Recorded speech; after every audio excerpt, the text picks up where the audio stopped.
Laura Sabino, cita pra mim 3 coisas que você acha que qualquer cidadão decente concordaria. Que jogar lixo no chão é feio, que bater no idoso é errado. Arré a mão da minha cara, arré a mão da minha cara. E com a expropriação dos meios de produção para acabar com a exploração do homem pelo homem, abolindo esse sistema que beneficia pouquíssimos bilionários em detrimento do planeta e do resto da população. Quase lá, mas infelizmente quem pensa assim é o web comunista e webcomunisters. Cadê essa esquerda que eu não acho? Aonde tá essa maldita esquerda que eu não acho, cara? Na vida real, a elite até hoje luta pela precarização e sucateamento da educação. O que tem a ver com o restante isso? Gente, só vive o momento, vai ficar bom. Apesar disso não ter nada a ver com a nossa introdução, justamente sobre isso que a gente vai falar hoje. Como o direito à educação básica não apenas foi o fruto das conquistas sociais, como também vive hoje um verdadeiro desafio. Liberta a vinheta, DJ. Solta o Volt Mix.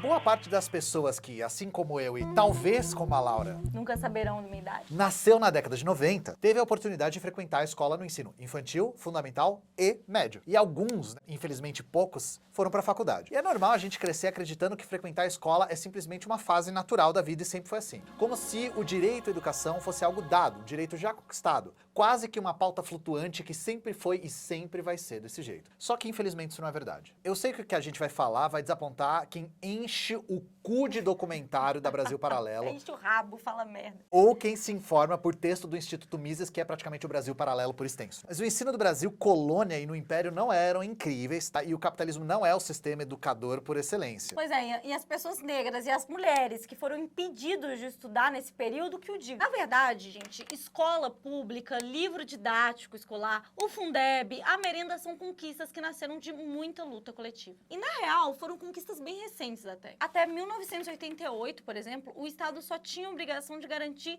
ensino fundamental. E não existiam nem valores mínimos a serem investidos na educação pública. Ué, Laurinha, mas não diziam que na época da ditadura era que existia educação de verdade? Que tinha respeito na escola? Não tinha respeito, não tinha escola, não tinha merenda, nem transporte, nem livro escolar e nem professor valorizado. E o salário? Quem diz que escola na ditadura era melhor, ou é mau caráter ou mal informado, às vezes as duas coisas ao mesmo tempo. Em 1970, para vocês terem ideia, 33,6% da população acima de 15 anos era analfabeta, ou seja, 4 em cada 10 brasileiros não sabiam ler nem escrever. O tempo médio de permanência escolar era de 2 anos e meio. Por isso, tantas pessoas dessa geração não terminaram os estudos. Só 14% dos jovens de 15 a 17 anos estavam matriculados no ensino médio. E isso, gente, mudou por conta da luta dos professores, das professoras e dos estudantes. Foram aqueles que trabalham e estudam nas escolas que, no final dos anos 70 e no começo dos anos 80, lutaram para garantir a expansão dos direitos da educação pública. E esses movimentos foram fundamentais na conquista de direitos básicos como investimento obrigatório de 18% da arrecadação da União e 25% de estados e municípios na educação. Definição de creche como primeira etapa da educação básica. Garantia do ensino médio como etapa obrigatória. Gestão democrática, liberdade de cátedra, entre outras coisas que a gente toma como dado. E não foi só grupo de pressão da Constituinte não, tá? Esses professores também fizeram greve e piquete e foram essenciais nesse processo. Foram anos de luta para que os professores conseguissem se estabelecer como uma categoria organizada para impor as suas pautas na Constituição de 88. Pois é, Ian, e os efeitos dessas lutas foram gigantescas. Só para vocês terem uma ideia, em 1972, o ensino médio tinha aproximadamente 4 milhões de pessoas matriculadas. E pouco variou até 1991. Mas em 1995, já se registrava 5.374.831 matrículas nessa etapa. E só chegou a 7.769.000 lá em 99, ou seja, a data que, segundo a Wikipedia, eu estava nascendo. Sem falar que a taxa de analfabetismo caiu de 33% em 1980 para 7% em 2017, assim como o acesso de crianças a escolas e creches, que era de 9% em 1970, chegou a 90% em 2015. A ditadura foi um completo fracasso na educação, apresentando números pífios de acesso, de alfabetização, de permanência, como a gente citou aqui agora. Então é isso, né, Laura? Vencemos, a educação tá voando, o foguete não dá ré, falou, tamo... Qual é a sua desculpa, Venezuela? Você para, você tá aí fazendo graça. Não pode ficar contando vitória, Ian, porque no capitalismo toda vitória é parcial e pode a qualquer momento sofrer retrocesso. Volta o cão arrependido. E como você e os web comunistas já sabem, nos anos 90 bombava aí Molejão, Banda Eva, Mini Gugu, Pepe Moreno e ele, o neoliberalismo. Porque nem tudo pode ser perfeito, né? O Brasil sofria pressão para aplicar reformas educacionais que enfraqueceram o sistema público e favoreciam o ensino à distância e a lógica tecnicista. Esses debates permearam as discussões da Lei de Diretrizes de Base da Educação. Inclusive, Ian, você já viu a logo da LDB? Eu vou pedir aqui para a edição, por favor, colocar pra gente. É uma maravilha. É assim, realmente o primo de alguém se esforçou muito. É um primor do design gráfico. Alguém se animou no Paint naquele dia. Laura, infelizmente o contexto no qual essa obra de arte aqui foi produzida não é tão animador, assim. As novas tecnologias de informação, como os computadores e a nascente internet, eram vendidas por organismos internacionais, tipo Unesco e Banco Mundial, como uma revolução em si, sendo a capacitação nessas novas tecnologias o passaporte para o mercado de trabalho. A educação pública devia focar na capacitação profissional, aprender a aprender. Mercado de trabalho, diga-se de passagem, cada vez mais precarizado, tá? Cada vez mais instável e que exigia um trabalhador flexível, se é que vocês me entendem. E os professores que haviam lutado por décadas para reconquistar a liberdade de cátedra desejavam uma educação voltada ao desenvolvimento do senso crítico do estudante em todos os aspectos: intelectual, estético, cultural e principalmente político. Só que o que os tecnocratas desejavam era submeter a educação pública ao consenso de Washington, que prezava pela desregulamentação, pelo livre trânsito de capitais, pela percepção da iniciativa privada como motora do desenvolvimento. Portanto, a escola pública deveria focar no que os grandes conglomerados internacionais esperavam do Brasil. Deviam formar uma massa de trabalhadores atrativos ao capital internacional. Mas o que segurou um pouco as pontas foi a mobilização sindical dos professores e a memória da ditadura militar, que ainda estava ali fresca na cabeça de boa parte dessa população. Isso fez com que a Lei de Diretrizes e Bases, aprovada lá em 96, conciliasse, ou tentava conciliar esses dois polos. O que é bem contraditório, diga-se de passagem. Hoje, a LDB coloca entre seus princípios o ensino crítico para a formação cidadã e preparação para o mercado de trabalho. Como que se concilia um ensino crítico e a preparação para um mercado de trabalho cada vez mais precarizado ao mesmo tempo? Não tinha como dar certo, né? E pelos próximos anos, esses dois polos da lei começaram a entrar em conflito. A LDB também abre a possibilidade para instituições privadas receberem investimento público. E isso é por conta de uma descrição super vaga, na qual não se discute muito a natureza dessa instituição, entre aspas, filantrópica que vai receber financiamento. Indo desde uma escolinha de futebol na comunidade até uma fundação bilionária com serviços educacionais. E é aí que a LDB abre a brecha para o desvio de dinheiro público para a fundação privada, que começa a colonizar a educação pública a partir dos anos 90 para implementar o que o professor Luiz Carlos de Freitas definiu como reforma empresarial da educação. É o processo no qual as escolas em si não são privatizadas, mas os currículos e a gestão são privatizados, ou seja, é uma privatização pelas beiradas. Para resumir aqui, o governo, Laura, paga o grosso da garantia da estrutura, constrói escola, paga o professor, garante merenda escolar, paga a luz, paga a energia, internet, e as fundações e ONGs privadas vão gerir essas instituições, elaborando o modelo de gestão para os governos municipais e estaduais, assim como vendendo curso de formação continuada para os professores. Além de lucrar bilhões no processo com baixíssimo risco, afinal o grosso do investimento é feito pelo Estado, esses empresários conseguem inserir na escola a ideologia neoliberal e o modelo de educação que eles defendem. Ou seja, existem ganhos ideológicos para a burguesia tanto quanto ganhos financeiros. E é por isso que nós, professores, achamos no mínimo incoerente quando falam que a nossa educação foi construída através do paulo-freísmo cultural, ou no caso do Ian, Paulo paulo-coelhismo. A educação acabou desde que esse método Paulo Coelho e esse marxismo que você acredita fala ser, entrou nas escolas. Ou a gente vê esse papo torto de escola sem partido. Porque a real é que a escola não é um espaço sem ideologia, muito pelo contrário. A escola é um dos elementos fundamentais para a garantia da reprodução da sociabilidade capitalista. É um dos instrumentos ideológicos que naturalizam essa sociedade e, por consequência, é um espaço de constante disputa. Na real, essa nossa luta é para garantir que a escola não seja apenas um centro de capacitação para atender às vontades dos organismos internacionais ou criar um grupo de pessoas que estão ali prontas para trabalhar, mas que não conseguem desenvolver um senso crítico básico, caindo aí em fake news, como, por exemplo, que o nazismo era de esquerda, que a escravidão não era tão ruim. Ou que se não se deve vacinar seus filhos. Pelo amor de Deus. A gente também luta para que a escola seja um espaço que também seja construído conhecimento coletivo. Essas fake news que eu citei, todas elas se valem dessa defasagem da nossa formação escolar. Como é que vocês acham que o INDEB, que é o principal medidor de qualidade da educação do nosso país, se baseia na aprendizagem de português e de matemática, Ian? Porque são os resultados que os organismos internacionais esperam. Fazer conta básica e saber ler e escrever para operar qualquer máquina. A elite econômica não quer uma educação integral que foque no desenvolvimento dos estudantes, nos aspectos políticos, intelectuais, culturais, estéticos e físicos. Vocês acham que isso interessa para a burguesia? Claro que não. Para eles o negócio é saber ler e interpretar o mínimo de texto, né, tendo ali algum raciocínio lógico e pronto. A gente poderia passar o dia inteiro aqui falando de empresa que trabalha com o objetivo de lucrar com a educação pública, assim como fazer elas servirem aos seus interesses ideológicos. Um exemplo perfeito disso é o que aconteceu na Paraíba, onde desde 2015 o modelo da educação integral é elaborado pelo Instituto de Corresponsabilidade pela Educação, que é uma ONG financiada pelo Instituto Natura, World for Education, Fiat, Banco Itaú, BBA SA, Research Division e Instituto Cacau Show, ou seja, um monte de burguês.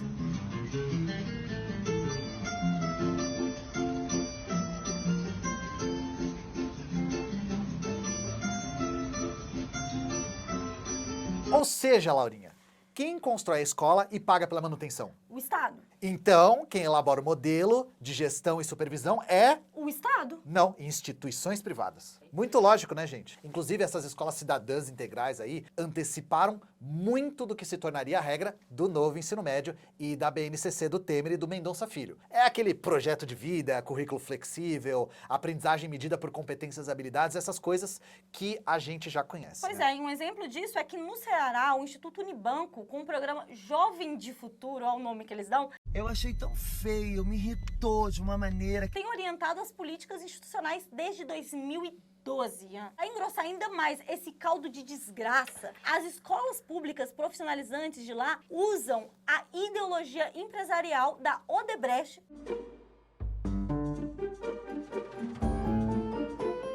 sobre a forma de tecnologia empresarial socioeducacional para elaborar as metodologias dos professores e o currículo dos alunos. E vocês achando aí que esse negócio de colocar empresa para planejar a educação era só coisa do governo do PSDB paulista, né?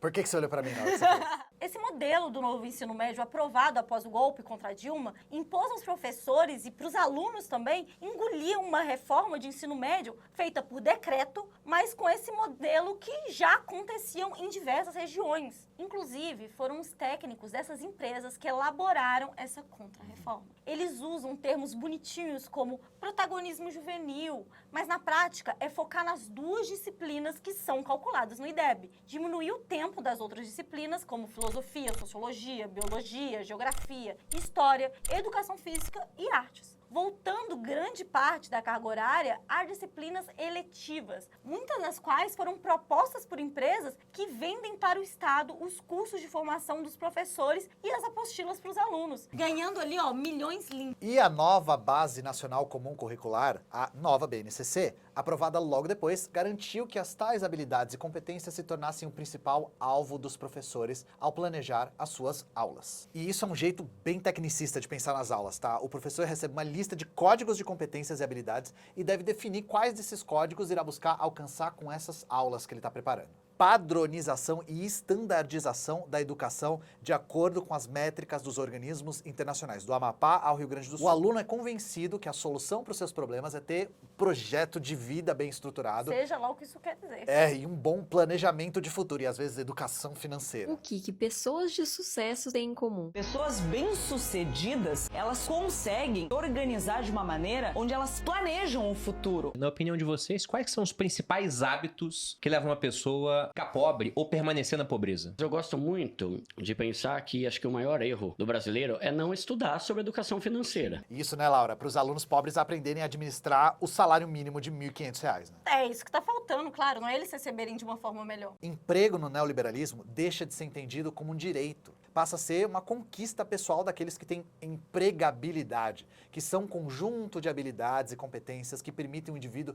ser competitivo no mercado de trabalho. Ou Ou seja, esse modelo aprofundou ainda mais as lacunas da formação dos estudantes que já não têm a escola ali como um espaço de construção de pensamento crítico, onde se aprende a debater, refletir sobre sua realidade. E além, é claro, de aumentar o abismo e a disparidade que já existiam. Enquanto os alunos de escola da elite têm acesso a uma formação integral, multidisciplinar, a rede pública foi direcionada para um modelo tecnicista que limita o desenvolvimento crítico e intelectual dos estudantes. Com aulas que vão desde o que rola por aí, aula de RPG e brigadeiro caseiro. E eles justificam essa loucura dizendo que os professores não conseguem construir aulas mais interessantes e atrativas. Uma explicação simplista que ignora que boa parte da evasão escolar acontece porque muitos adolescentes são obrigados a trabalhar para ajudar a família. Não vêem sentido em seguir a escola porque não vêem futuro nos estudos. Ignora também os problemas estruturais, como a falta de investimento na educação e na melhoria das escolas.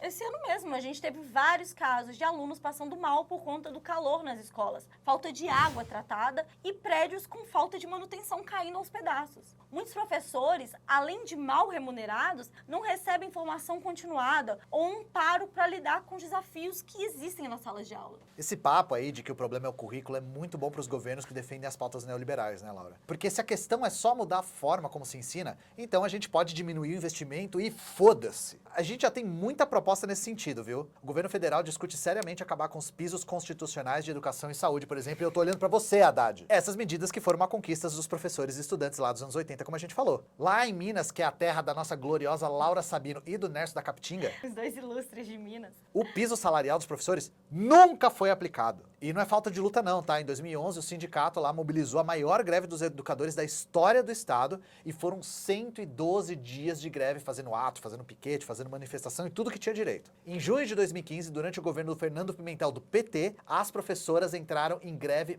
mais uma vez. E embora o Pimentel tenha assinado um documento garantindo o pagamento do piso salarial, isso nunca aconteceu. E hoje, com o Bolsonaro de sapatênis, vulgo Romeu Quero Me Drogar Zema,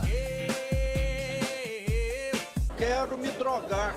a situação ficou pior ainda. Um monte de professor e profissional da educação já são terceirizados. Esses trabalhadores são contratados pelo Instituto de Dignidade e Desenvolvimento Social, IDDS, em Betim, na região metropolitana de Belo Horizonte. Mais de 4.300 trabalhadores já estão atuando nesse modelo de precarização de trabalho. Eles não têm vínculo nenhum com a escola e nem com o Estado. O IDDS já atua em 66 escolas municipais e 28 centros infantis municipais. E todo dia surge uma denúncia nova de abuso, de precarização e sofrimento que os trabalhadores passam. Dentre eles, salário atrasado há mais de 16 meses. 16 meses. E mulheres que trabalham com a merenda recebendo menos que um salário mínimo, o que é crime. Ian, essa onda de uberização da educação não acontece só no meu país, Minas Gerais, não. Outros estados estão chegando ao cúmulo de propor privatização de escolas. Um exemplo é o Paraná, onde o governador Ratinho Júnior tentou privatizar a contratação de professores em 177 escolas. Felizmente, 88% das escolas rejeitaram essa medida. E você citou meu estado, mas São Paulo não está atrás, não. O governador carioca de São Paulo, Tarcísio, autorizou recentemente a terceirização da gestão de 143 escolas. E assim, gente, ninguém aqui está negando que existe doutrinação nas escolas. Claro que existe. Existe uma doutrinação neoliberal em prática. Ou seja, é balela essa história de que a educação é tomada por militância de esquerda. Queria eu. Muito pelo contrário, né? O que sempre prevaleceu e o que tem avançado a passos longos, diga-se de passagem, é um modelo neoliberal de educação. O governo paga a estrutura, mas a gerência são as instituições privadas. Ou seja, toda vez que você vê um grupo dizendo ser sem ideologia e partido, lembre-se que a direita não precisa gritar abertamente qual ideologia que eles estão defendendo, porque eles já são a norma. E é por isso que eles chamam qualquer professor de doutrinador. Porque quem é da educação mesmo, quem dedicou anos da vida dando aula na educação pública, quem é professor e especialista na área da educação, sabe que o buraco é muito mais embaixo. Tanto que no ano passado, em 2024, na Conferência Nacional de Educação, o ministro Camilo Santana foi recebido com vaias.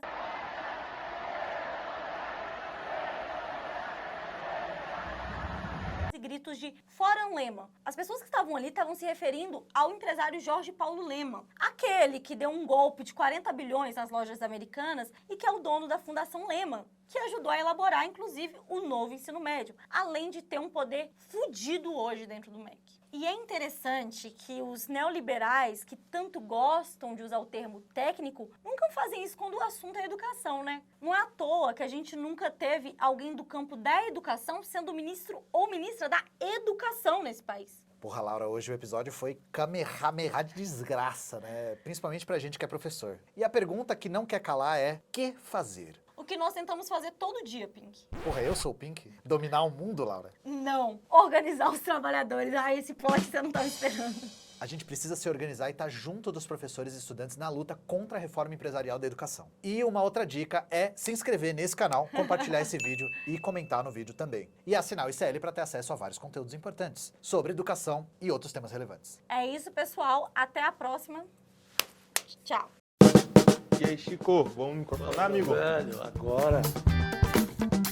Rapaz, que estampa é essa, rapaz? Gostou? Pô, Comprei na GCL. pô, entrar agorinha. Vista a coragem. Leve a luta com você. Camisetas da comunidade mais corajosa do Brasil. Acesse souicl.com.br e garanta já a sua.